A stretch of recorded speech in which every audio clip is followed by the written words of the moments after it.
Okay, hello everyone, and welcome to the Israeli chapter part in the OWASP All Day Conference. Thank you to our friends in India, Vandana and her entire team for a wonderful part of their conference. And I'm happy to be here today with Omer and Michael. So without further ado, Michael is going to be our first speaker. Michael has more than 13 years of experience in application security, and today he's leading the security architecture for Tufin, where he's in charge of their entire application security for all of their products. Michael is going to talk to us today about Csrf attacks. So Michael, please take this from here. Okay, thank you. Thank you everyone for joining. I will start to share my screen.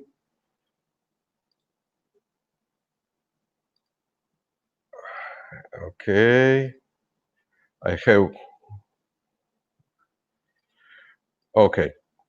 hope you can see my presentation. Can you see it? Can I proceed?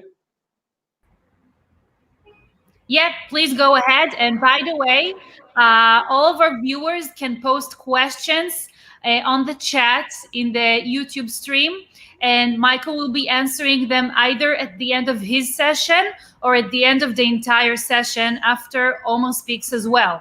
Michael, please go ahead. Okay, thank you once again. We'll talk about how same-site cookies are making the world a safer place. And what we will cover today, we will recap on Csrf. We'll talk about synchronizer token pattern. We will see what is same-site attribute and its supported settings.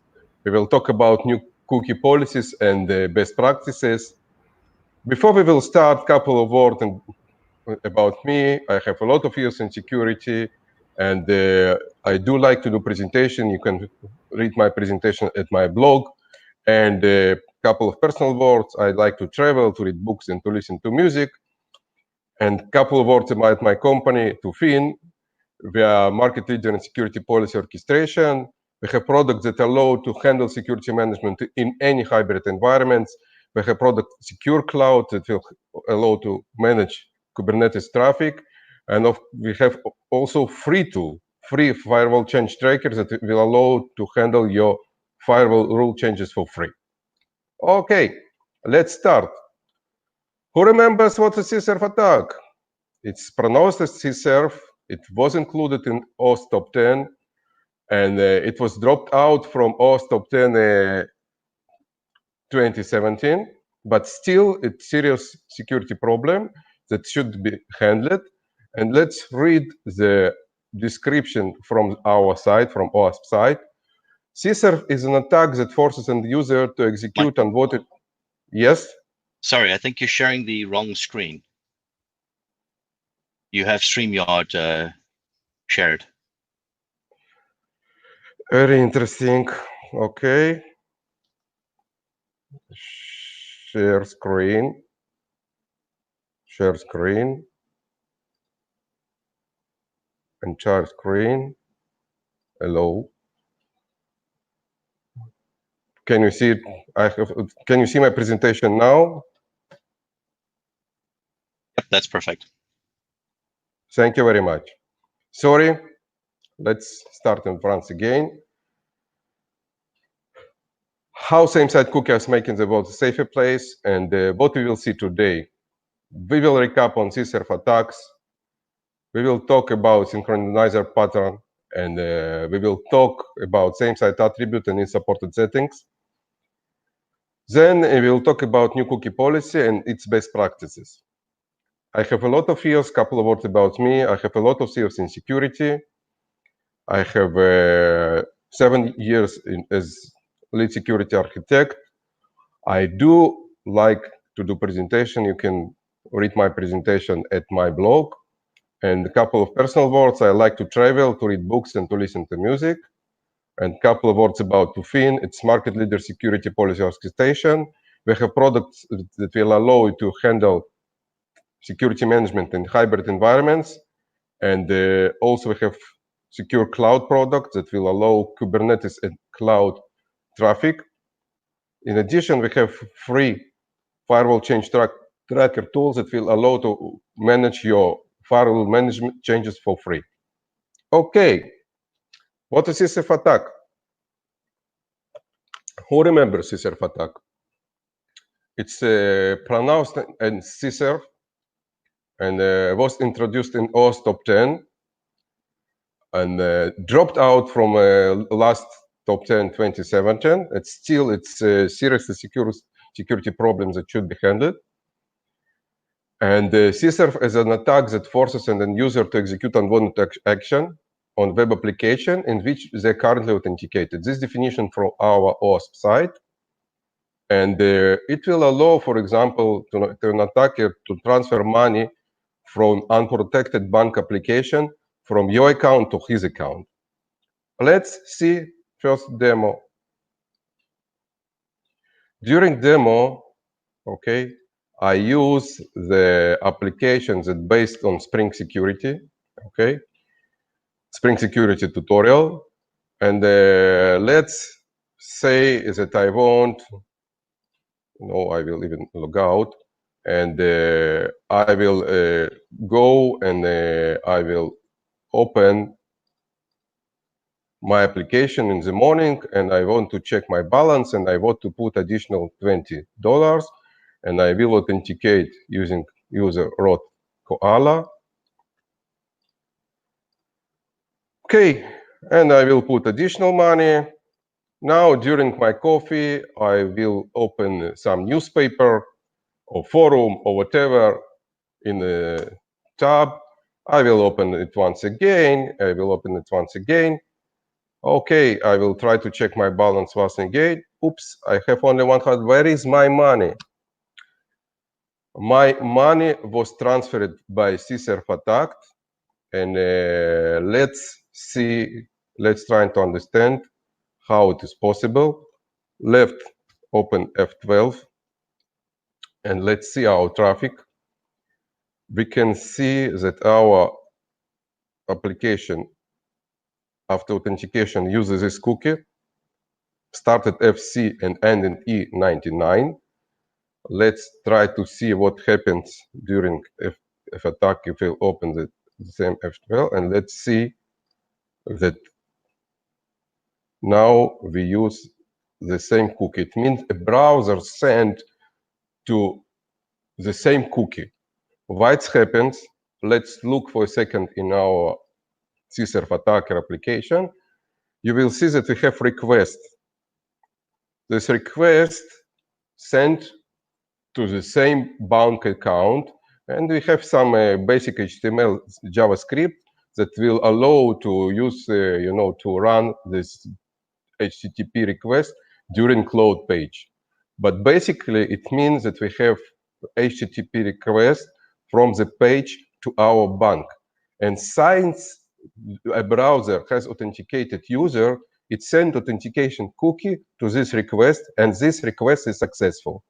This called Csrf Attack. Let's back to presentation, and let's see it on slides. So first, we authenticate against into the site, and then a cookie sent authenticated cookie to a browser. When we visit malicious site, forum, anything else. What happens next? In a browser, you will have JavaScript or any other malicious code, and this malicious code will be able to attack the trusted site. Why? Because a browser will send cookie. How to protect against Csrf attack? First of all, we can use synchronizer token pattern. Okay, it's very old and very known pattern. Let's see how it works. It's just a reminder. So first of all, server generates a token, and it sends a token to a client. Usually it's sent in some hidden way. And when during a submit, client submit a form with this token. And server validates the token during client submit. And what happens next, server marks the token as invalid, and the token will you will not be able to use it once again. Since the token will not be sent over cookie, an attacker will not be able to attack server. So pros of this synchronized token pattern. It's a very strong pattern. It protects very good against Csrf attack. It will require modification of clients. For example, if you use a framework like Csf, you will not need to do it. But if you will use, let's say, Spring Security, you will need to change your clients. So you will need to invest some effort to allow this synchronized token pattern be part of your product. Let's talk about the same site attribute. What is same site attribute? Same site is a cookie attribute. It's similar to HTTP only or secure or similar cookie attributes. It was introduced by Chrome in 2016. It prevents a browser from sending a cookie along with the cross-site requests. It adopted by all major browsers by the end of 2017. In the beginning, in first adoption, it supported only two attributes, two settings, strict and lax.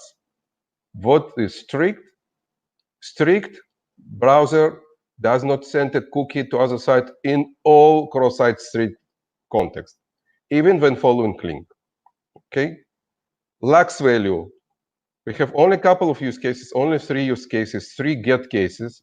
I mean HTTP get request, link, pre-render or form get, and only when you have top level get request. It means that you change URL in your address bar. I will show in the demo, but this is very important. Only 3 use cases and only with top level get request. Okay. So what about new cookie policy? New cookie policy was introduced by Chrome in May 2019. It was planned to be enforced in February in Chrome 18, but it was postponed due to COVID, due to coronavirus, to July 2020. It will be enforced in Chrome 84. So you see that coronavirus has very big affected area, even it affects same-site cookies. What is this new cookie policy? If the same site attribute is not configured, the default setting is lax. And now we have support for 3 settings. Strict, lax as before, an additional setting, known. In case of known, it enables browser to send a cookie to other sites. It adopted by all major browsers, and very important, the policy is not enforced by default. As I said before, will be enforced in Chrome. If you've seen details, you can look at this great site that I personally like it. It allows to use it, and you can open the site and to go to see when same site default will be implemented. And you can see that it will be implemented only in Chrome. By the way, what we have here? We have here a couple of colors. Color green means it is implemented. Color red, it does not implement it, but let's say Firefox, if you will open Firefox, can read that can be enabled. Like, let's back to big picture. It is implemented only in Chrome, it's in Opera, and in Edge that use Chromium engine. Okay, so it will be enforced. What about Chrome?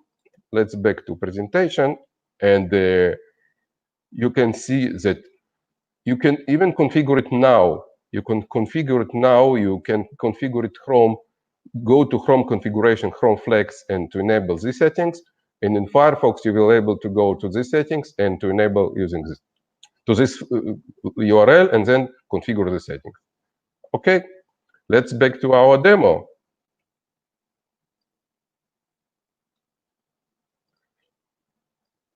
Okay, and let's open configuration. Let's look for logs. And same site by default cookie. Let's enable it. By default, it's not enabled, and we need to relaunch our Chrome. Let's see what's happened now. Now, as you remember, we have only 18. Let's say I will put it once again. I don't know where is my money. I need in my account 200. Now I have 200. And then I'll still, during my lunch, I will go to the same site because I don't know that this site tries to attack me. I try to go to the site. Let's check. You see that we have the same 200. Let's open our traffic, our network traffic, and let's try to understand what happens. Okay, let's try to see, and you can see that cookie is not sent. A browser will not send any cookie, and the request will be redirected to login form. So using this simple setting that we have configured, okay, and using the new cookie policy that will be enforced by Chrome, we are able to protect our site against Csrf attack. You see how same-site cookie make our world a safer place. And I want to use this opportunity, I want to take off my hat and want to thank Chrome to continuously improvement of security in internet. It's a very big step to provide a protection against Csrf. Let's try to understand why this policy is so important. All cookies without the same site attribute now considered as legs. So maybe you have requests from your application to other application, and this request will stop to work. HTML frames that are opened via link will not work because it's not top-level request. Applications, if you access other application via AJAX request, will stop to work. So what should you do tomorrow in addition to wash hand? As you know, usually we need to wash hand. We are in COVID-19, but what we may do tomorrow to related to same site, I strongly recommend to set same site attribute explicitly. In this case, you will apply protection to all browser at once. Okay, you will not need manual configure same site for every browser. And of course, you don't wait for browser to enforce it. As you remember, in the beginning, it was planned to February, not it's postponed to July, but in any case, it was only in Chrome. This is an example how you can set it. By the way, I strongly recommend, in addition to same site, to use security to HTTP only. It's related to security, security organization. But in any case, this is example of how to use same lags. In addition, even you will configure it, you need to ensure that you are prepared for Chrome upcoming new policy. Chrome is a very popular browser, and you need to ensure that your application will work well in Chrome. So what you need to do, configure Chrome new policy as I showed in demo, and test your application. You are more than welcome to use developer tool to see console warning. Now let's try to understand best practices. What is good to know to use in what attribute settings better to use in what case? Let's start from strict. When should you use strict?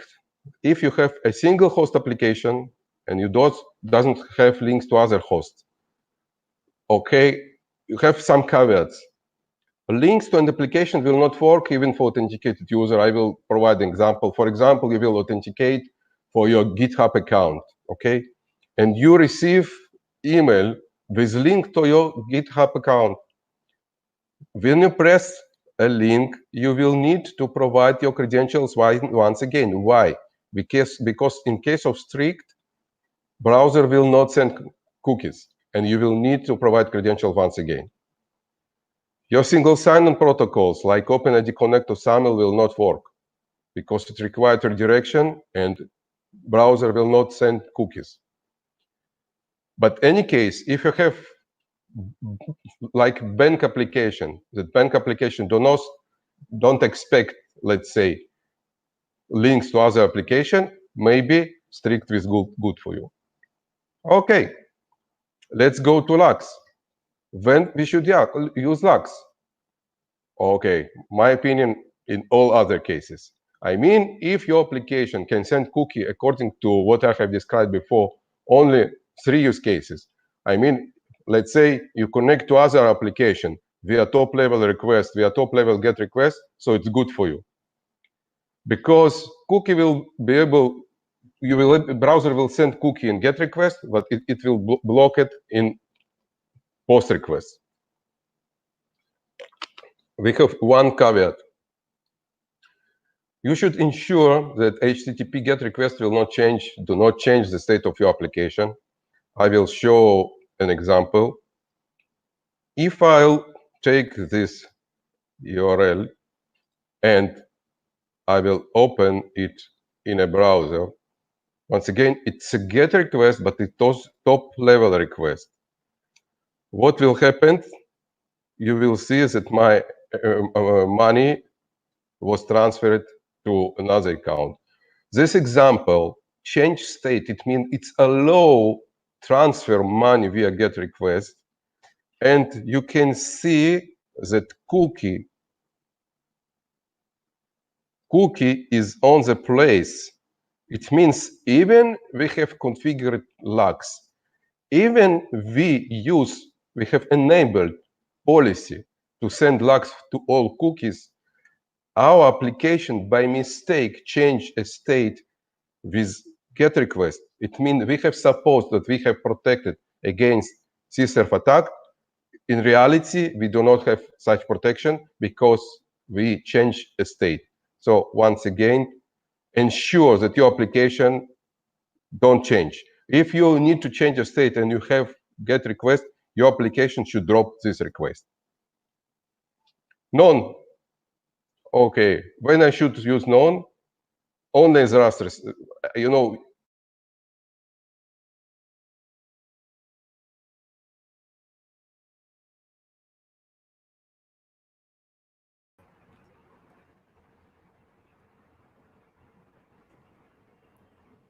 I think we lost Michael. I think that's the case. Okay, that's very unfortunate because he was, just getting to the climax of his talk. That was absolutely interesting and fascinating. Are we going to pull him back in, or? The moment he reconnects, I will put him back into the stream. Okay, let's give him a few more seconds. I guess all the refreshing with the different browsers has its price. It's one of the disadvantages of this being a browser run application. So yeah. Hi, Ari. Hey, good morning. Hey, Shira. Hello. Let's give Michael 10 more seconds. I'm sure he'll join us in a minute. But in the meantime, I hope everyone is ready. Oh, and Shira dropped as well. Is that correct, Grant? That is correct. So this it seems like not a great sign. Shira's back already. There we go. Hey, it seems like Michael Attack on all of us. Ollie, is this a scam? Are you trying to take over this session?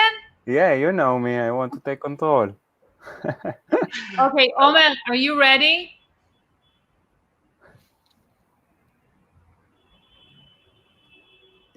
Okay, so you're gonna roll into the next talk then? Yes, I think so.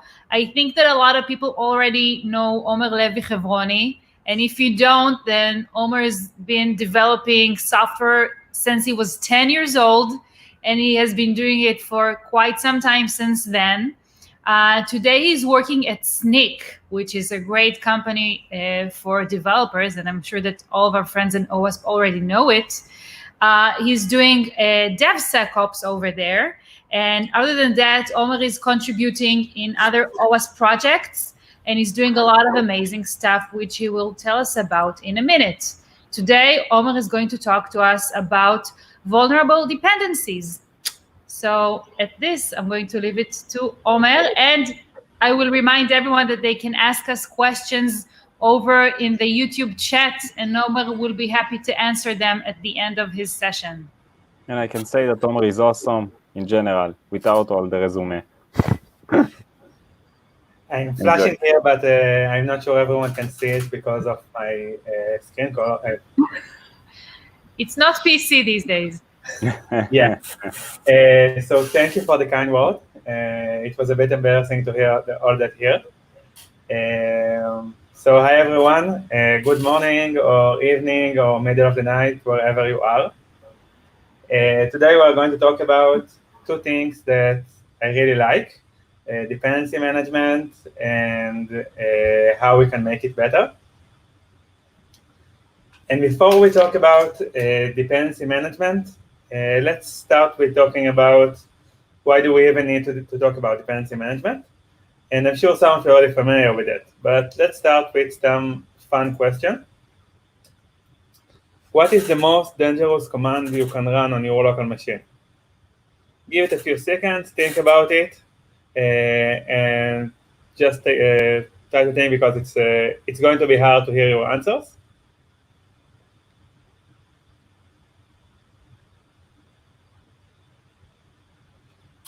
So there are a lot of dangerous stuff you can run onto your machines, but one of the most dangerous one is npm install.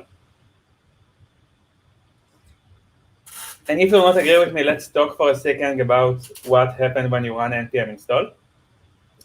Basically, it's going to install all the packages that are defined by the repository you just forked. But it's not only those dependencies, because each one of them can have its own dependencies, and they can have dependencies.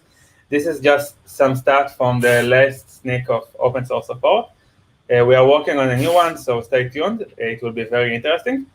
And what you can see here that in NPM, Ruby, and Maven, most of the dependencies are indirect, meaning dependencies comes from a dependency that you added that has its own dependencies. So when you run npm install, you are going to install a lot more dependencies than the one you already know about. And some of them could be vulnerable, as I'm sure some of us already know. Now, this is not something new, and a lot of people are talking about it in the recent few years. We can see that we are going to still have a lot of high vulnerabilities. And luckily, there are good tools to check out for such vulnerable dependencies, like Snyk, OWASP dependency track, or dependency check, which is an awesome open source project, Black Duck, or White Source. And you can use each one of them to find vulnerable dependencies, or just anytime you run npm install. This is an example from OWASP Juice Shop. Basically, just by installing npm install, you get feedback if you have any vulnerable dependencies. So luckily, we get to a state where in 2020, it's really easy to find vulnerable packages. There is no excuse to not knowing what is there, but it's still very hard to mitigate all those vulnerabilities. And this is basically what I want to talk about, because we're already beyond discovery. We all know how to do that. But what about triaging? And this is where things get interesting. And I know that because this is basically one of the things I do for the last 3 years, give or take. And because I started as a developer, and this is what I always like and still doing, build stuff. But in the recent 5 years, I did to shift to application security and AppSec. And in the recent month, I moved to join Snyk, which is now I'm working in the business of vulnerable dependencies. So it's actually a good time to remind that. And in the field of AppSec or DevSecOps, what we basically try to do, because we're already past discovery, is trying to think how we can make this process less painful. So first, let's do a quick review of the process. If you're a developer, you'll probably hear at least once in your time an AppSec engineer shouting at you, please remediate all the vulnerabilities. Is that this simple? Let's see what we need to do. we first need to triage, decide if this is a real issue. Sometimes it's an issue that might not affect us, or we decide not to fix. Then we need to figure how we want to update. The vulnerable version, we know what it is, but we need to decide to which version we need to fix. If it's a major or minor update, we need to open a fix PR to upgrade it, including the log file, wait for the test. If we have a lot of tests, it's going to take some time. Then we need to deploy it, and of course pray, because we just deployed something to production and we all know it is going to break. Now imagine doing this process for each one of your 100 of microservices each time there is a vulnerable dependencies. It's just too hard to do it. And this is why we usually want to go with automation. For example, if you use GitHub, and I'm sure some of you heard about GitHub, GitHub can automatically open security updates for some of the package management, not all of them, and at least solve the part of figuring the update path. So they will do that for you, but it's still not enough. You still need to review the PR, wait for the test, merge them, deploy to production, and of course, monitor and pray. Because each time you change a dependency, you change the code running in production, and it will break stuff. So this is why some companies was able to get to a fail automation, and it's really hard to get there. Basically, what we need to do is very hard. We need something that will auto-merge a PR, GitOps, or any other mechanism that will deploy to production each time we merge to master. And then we want something that will do canary deployment. We release the changes only to a small subset of our users and slowly roll out it to all of them. And then we want something that will monitor the production and do either auto rollback or monitor or whatever if there is an issue with the changes. And we might even go even further and decide that we want update dependencies in general using Renovate or Sneak or Dependbot that will upgrade dependencies if we have any new version. So that the next time we will have something vulnerable, it will be a lot less harder to remediate it. But this is still not perfect. This is an example for Camus, and you can see how many PRs we had just from Renovate to upgrade dependencies. Now, I multiply that by 100 microservices, and I imagine each one of these PR doing a deploy to production. This is going to create a lot of noise for your developers, as some of those PRs, and I know from experience from Camus, going to break production. So even if you had really, really good automation, fixing all the vulnerabilities is still hard, and we still have work to do. Because each time we need to roll back, we need to do manual work to understand what's broken and how we can do it better. And this is why we want to go with prioritization. And if you are anyone from AppSec or InfoSec, please go close your ears. But we are not going to fix all the vulnerabilities. There are some vulnerabilities we are going to just leave there and be fine with them. And this is something that might be hard to hear, but this is just the reality. We can't fix everything. Take this for example, something from Sneak, from Csrf, as you can see. This is high severity, so we probably should fix it, right? But this is not necessarily the answer. There are some factors I put here. For example, maybe the endpoint, maybe this service is not exposed to the internet or not handling PII. So maybe we don't care about most of the vulnerabilities, or maybe there is no known exploit for it, which is very interesting. This is a feature of Sneak. After all, there are a lot of vulnerabilities out there, but not all of them has public exploit in ExploitDB, for example. A public exploit means you can go to ExploitDB, download a script, and just exploit it, which is a lot more dangerous than some report on HackerOne, which you need then go and actually make it exploitable. So this is something else we should consider when we talk about a vulnerability. Does it has a known exploit? And this is all leads us to say that severity is not the same as risk. And what we should care about is how risky this vulnerability is. And if we're already talking about prioritization, maybe we don't need all those packages. If you are in the Node.js ecosystem, you're probably familiar with a lot of small packages that basically do 3 or 5 lines of codes. And each one of those packages you install, it's a package you need to maintain. So sometimes it might be better to just copy the code to your project instead of using a dependency. And of course, if you copy the code, give a reference. Yes, it has the risk that if there is a vulnerability in this package, you will not know, but it's a risk worth considering. And finally, now that we heard prioritization and we have automation, it's time to talk about visibility. After all, we can't manage what we can't measure, as we all know.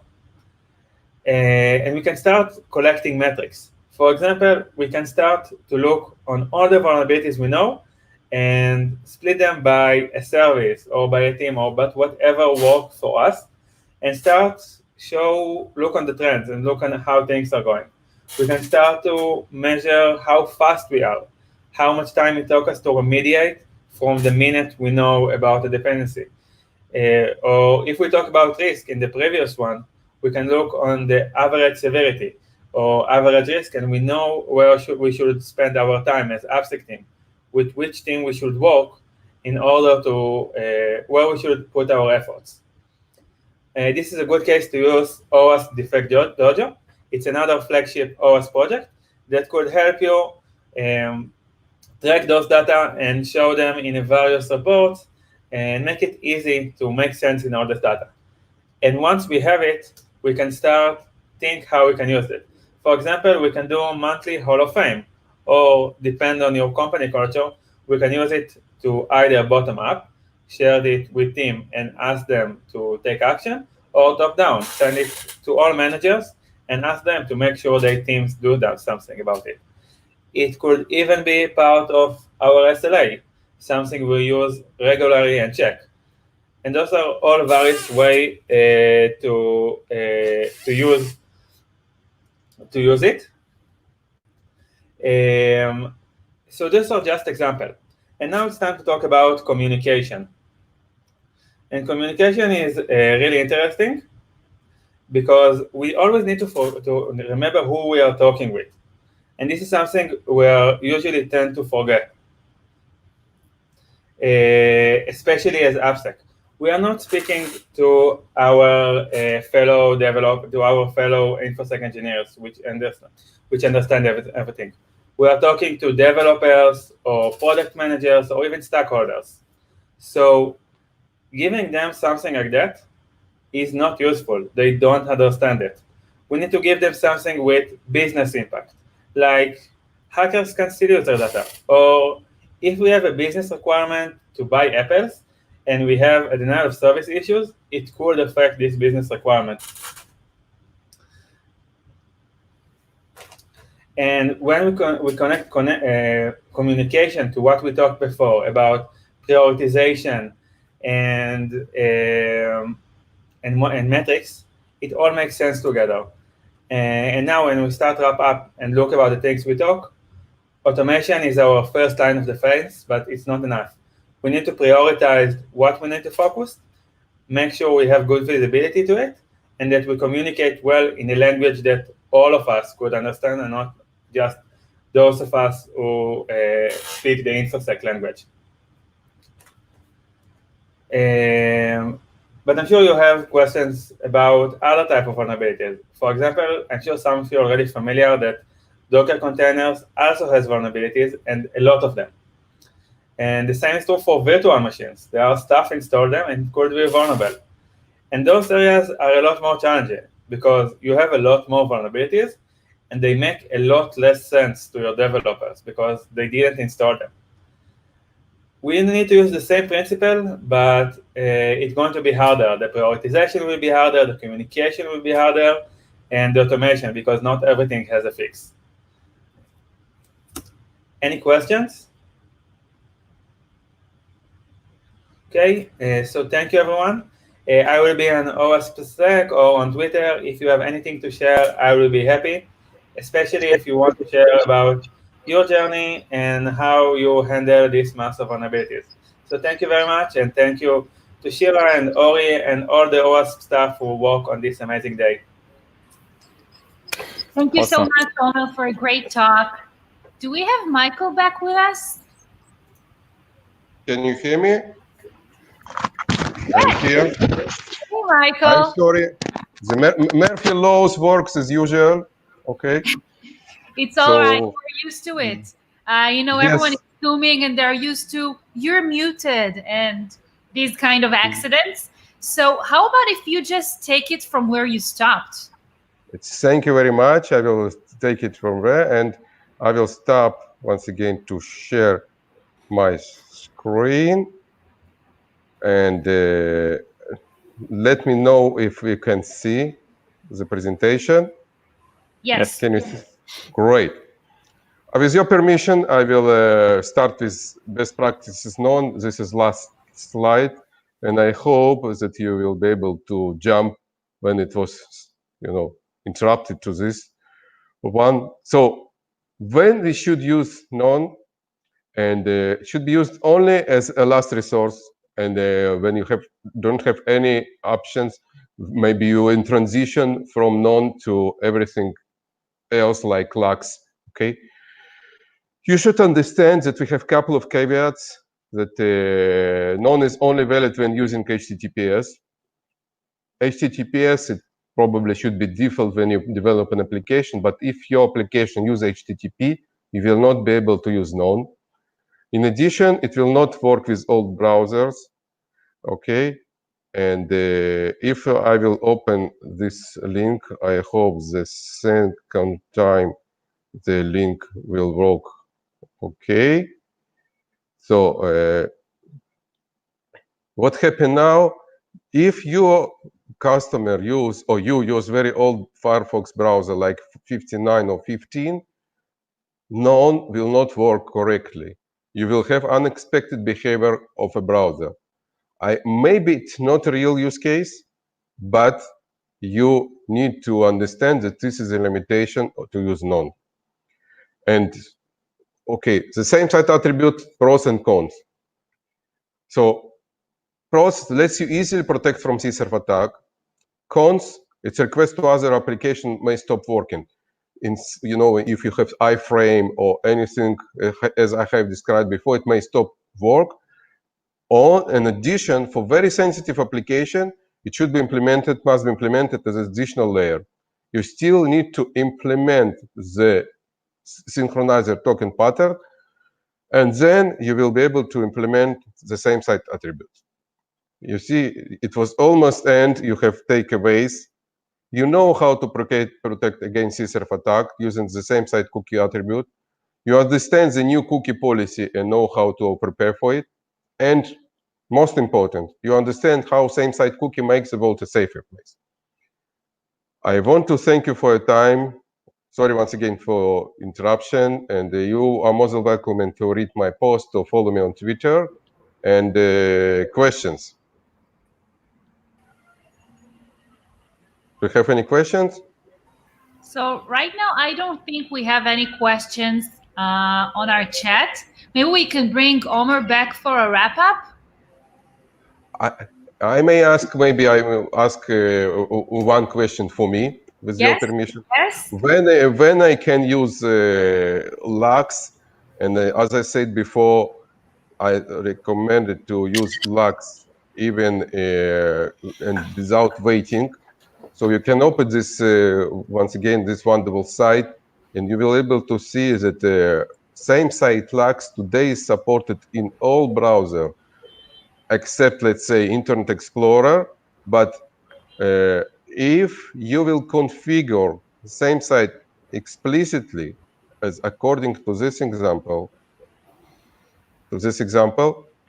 what you will have very reasonable, very good protection against against Csrf attack, and it will work with any browser that listed here, except Internet Explorer. And you don't need any configuration. This is everything from my point of view. Okay, great. Thank you so much. Thank you, Omer and Michael, for your wonderful talks and your contribution to OWASP All Day. Ori, some wrap up? Not a lot. I enjoyed the last day very much, the hours at least that I could see. And I am happy that we got the chance to also participate and add that two great lectures from Omer and Michael. I want to thank OWASP for the opportunity. And that's it, I think. Excellent. So at this, I think we're going to continue and move on to OWASP Ukraine and hear their talk. Thank you, Grant, for all your help at the at the back end of this day, switching between the speakers and the decks, and doing all of this work. We thank you for your help and support. Absolutely a pleasure. Thank you, Sharon. Thanks, Thank guys. you very much. Right, Thank you, and guys. See you soon. Bye-bye. Thank you, everyone. Have fun. Have fun. Bye. cheers, guys. And we will be up with OWASP Kiev, Ukraine. After this session, it'll start at the top of the hour, so they can get ready. So this gives everyone a chance to take a bit of a rest break. Go get a cup of coffee if it's early like it is here. And we'll see you back at the top of the hour. Thanks, everyone.